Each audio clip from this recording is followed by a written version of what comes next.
Yes sir. देखो article का आज भाग है कितना, 3 है ना।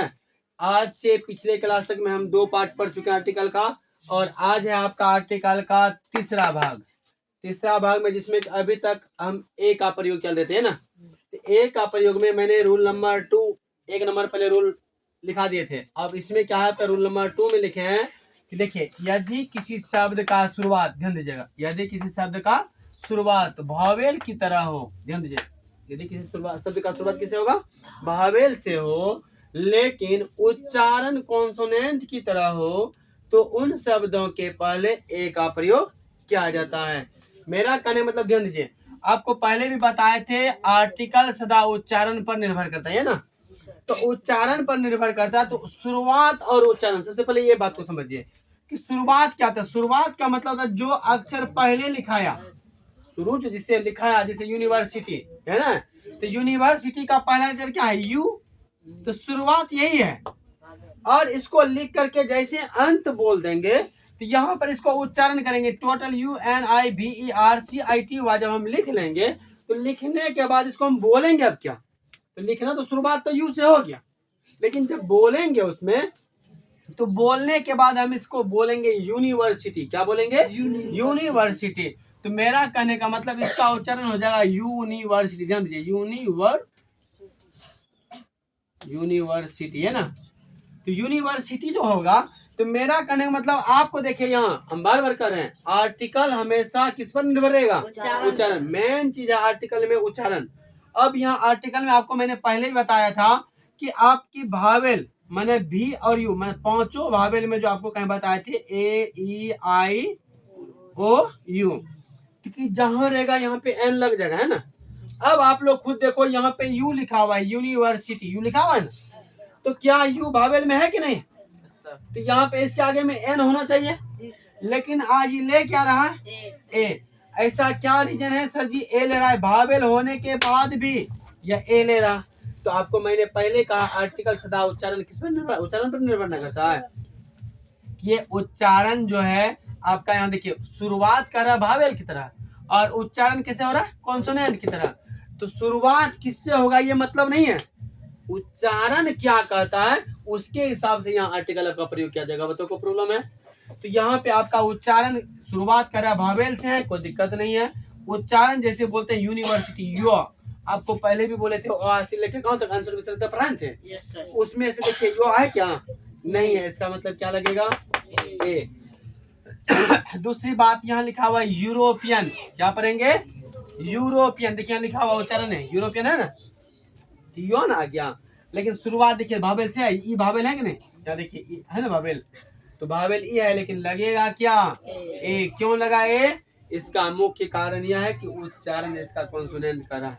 अगर भावेल की तरह हो जाता तब तो कष्ट नहीं था, लेकिन यहाँ उच्चारण किसकी तरह हो रहा है, कॉन्सोनेंट की तरह। इस वजह से हम लोग यहाँ क्या लगाएंगे, ए लगाएंगे। और आएगा आपका ये जो सूत्र, आपको इतना बड़ा फार्मूला हमको हो सकता है याद न रहे, भूल जाएंगे, दिमाग से निकल जाएगा सर। यदि किसी शब्द का शुरुआत भावेल की तरह हो लेकिन उच्चारण कॉन्सोनेंट की तरह हो, तो उन शब्दों के पहले एक प्रयोग, इतना बड़ा श्रम नहीं हो पाएगा। तो याद रखिएगा, पहले शुरुआत की पहले उच्चारण, पहले शुरुआत है ना। तो शुरुआत कैसा हो रहा है, तो भावेल में देखिए भी लिखने में कोई प्रॉब्लम है, उच्चारण कैसा कह रहा है, कॉन्सोनेंट। कॉन्सोनेंट का पहला लेटर क्या है, सी, तो यहाँ सी कर दिए, कोई दिक्कत है, तो भी प्लस सी मतलब भावेल प्लस कॉन्सोनेंट, कोई दिक्कत है, ये नहीं तो लिखे भावेल, ये वाला जो लिखे पहले वाला ये है शुरुआत, और ये वाला क्या है, उच्चारण, ये ना है। तो लिखना है शुरुआत किसके तरह, भावेल की तरह, और उच्चारण किसके तरह, कॉन्सोनेंट की तरह। उन शब्दों में क्या लेगा, तो बताओ इस सूत्र में किसी को प्रॉब्लम है क्या, ये सूत्र आपका कंपलसरी, यहाँ आपका 4 लाइन लिखा हुआ है, यहाँ 3 लेटर में आपका कंप्लीट हो चुका है। बताओ कोई दिक्कत है, भी प्लस सी इक्वल टू ए, क्या बोलेंगे, भी प्लस सी इक्वल टू ए। अब बोलेगा सर जी इक्वल टू मतलब, सर जी बराबर दिया हुआ, इसको इंग्लिश में कहा जाता है इक्वल टू, तो दिक्कत है। अब यहाँ तक के बाद बताओ, ये आप लोगों में किसी को आर्टिकल में इस वाला फॉर्मूला में दिक्कत है तो बता सकते हैं, ए कैसे लगा पता चल गया ना, कि अब उन आदमी से पूछिए कभी जा करके जिन्होंने कहा सर जी ये पांचों भावेल जहाँ रहेगा उनके आगे में किसका प्रयोग करना है, एन का प्रयोग। अब उनको पूछे सर आप ये बताओ कि यहाँ यू तो भावेल है, यू भी तो भावेल है, लेकिन फिर भी ये आयन नहीं लिया, क्या ले लिया? ए ले लिया। और जैसे ही आप लोग यहाँ एन लगाएंगे तो आपका आर्टिकल गया भीतर। यार बोर्ड में 3 मार्क्स का पूछा जाता है, बार बार करें ए एन द तीनों एक एक नंबर का पूछेगा।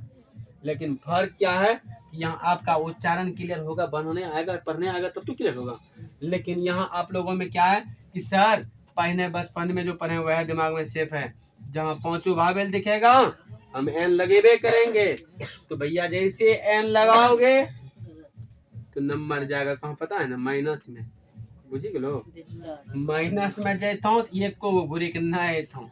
ऑब्जेक्टिव का नियम है, ग्रामर का चाहे आप मैट्रिक में लो, इंटरमीडिएट में लो और कहीं लो, ग्रामर का जितना भी टॉपिक आएगा सबका वो ऑब्जेक्टिव बन के आएगा। समझा रहे? बिहार बोर्ड में कैसा था? ऑब्जेक्टिव बन के आएगा, आएगा तो पूरे, जाएगा तो पूरे, इतना याद रखिएगा। तो रोल नंबर 3 में हम चलें। रोल नंबर 3 रोक दो। देखिए रूल नंबर 3 में है एन का प्रयोग, है ना? तो एन का प्रयोग, अब अभी तक हम क्या पढ़े थे? ए का प्रयोग, लेकिन अब हम क्या पढ़ेंगे? एन का प्रयोग। तो एन का प्रयोग में रूल नंबर 3 में मैंने लिखा यदि किसी शब्द का शुरुआत, क्या लिखे? यदि किसी शब्द का शुरुआत कॉन्सोनेंट से हो या कॉन्सोनेंट की तरह हो, समझ आ रहा है? यदि किसी शब्द का शुरुआत कॉन्सोनेंट से हो लेकिन उच्चारण भावेल की तरह हो, उच्चारण किसकी तरह? भावेल की तरह हो, तो उन शब्दों के पहले किसका प्रयोग किया जाएगा? एन का प्रयोग किया जाता है या किया जाएगा कभी कदर। मैंने इसका कहने का अर्थ है, अभी इससे पहले पढ़े थे हम शुरुआत किससे पढ़े थे? भावेल से, और उच्चारण कॉन्सोनेंट से। अभी जस्ट अपोजिट हो गया, उल्टा हो गया। और उल्टा का मतलब उच्चारण हो गया भावेल की तरह और शुरुआत हो गया कॉन्सोनेंट से, नहीं? तो अब बताओ, मेरा कहना शुरुआत है कॉन्सोनेंट से, अब शुरुआत कॉन्सोनेंट में क्या करेंगे? ध्यान दीजिए। रुको खराब, देखो यहाँ, देखो ये आपका जो है शुरुआत वाला, ध्यान दीजिए। यहाँ देखो ये कॉन्सोनेंट से शुरुआत हो रहा है, लेकिन अभी देखिए क्या होगा कि कॉन्सोनेंट आगे होगा लेकिन प्रयोग किसका किया जाएगा? एन का। अब कॉन्सोनेंट में भी एन का प्रयोग होगा, हम बार बार करें, आर्टिकल उच्चारण पर निर्भर करता है। अब यहाँ देखिए लिखा हुआ HONEST, इसको क्या पढ़ेंगे? ऑनेस्ट। नेस्ट। अब ध्यान दे, अगर बाइन केस कहीं हम इसी को पढ़ दें हॉनेस्ट, हो का उच्चारण कर लेंगे तो गलत हो जाएगा, ना हो जाएगा। इसको क्या पढ़ेंगे? ऑनेस्ट। देखिए पहला लेटर क्या आ रहा है? ओ आ रहा है। ओ जैसे आएगा उच्चारण में ओ आ रहा है ना भाई, इसमें क्या आ जाएगा? तो इसके आगे में किसका प्रयोग किया जाएगा? एन का प्रयोग हो जाएगा। अब इसमें देखिए यहाँ लिखा हुआ ऑनर्स, ऑनर्स में भी ओ आ रहा है, इसमें भी क्या लग जाएगा? एन लग जाएगा। आवर्स आ रहा है उच्चारण, तो यहाँ क्या लग जाएगा? एन।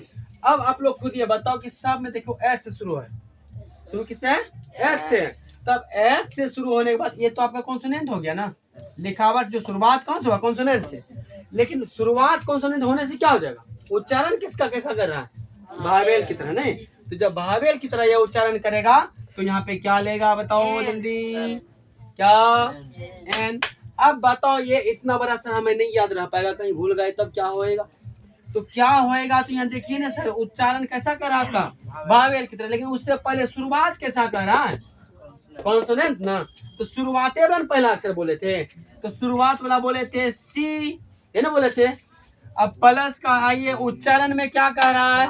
भावेल, तो उसका क्या ले लेंगे? बी। आई दोनों मिला के किसका प्रयोग हो जाएगा? एन का। ये फॉर्मूला रेडी हो गया, c plus B equal to n. बताओ दिक्कत है किसी को? यहाँ तक में अगर यदि किसी को एन वाला में दिक्कत है तो आप लोग खुल के बता सकते हैं, हमको नहीं लगता किसी को प्रॉब्लम होना चाहिए। हिंदी टू इंग्लिश दोनों चल रहा है ना? हिंदी में भी उच्चारण आपको 11 गो बताया, स्वर वर्ण वाला। अगर यदि हिंदी 11 गो है आपका, ये आपका 2 ही 3 लेटर में आपका कहानी खत्म, फॉर्मूला क्लियर कर देते हैं। इस फॉर्मूला को याद रखो, अभी इससे पहले लिखा है B plus C equal to A, अभी लिखा है C plus B equal to N. अब यहाँ पे आप ऊपर में एग्जाम्पल 3 दिया हुआ आप देख सकते हैं, इसमें एन का प्रयोग किया जाएगा, कॉन्सोनेंट है, तैयो आगे में क्या ले लिया? इसके आगे हम लोग अब मिलेंगे कल रूल नंबर 4, देखा जाएगा जहां तक आएगा।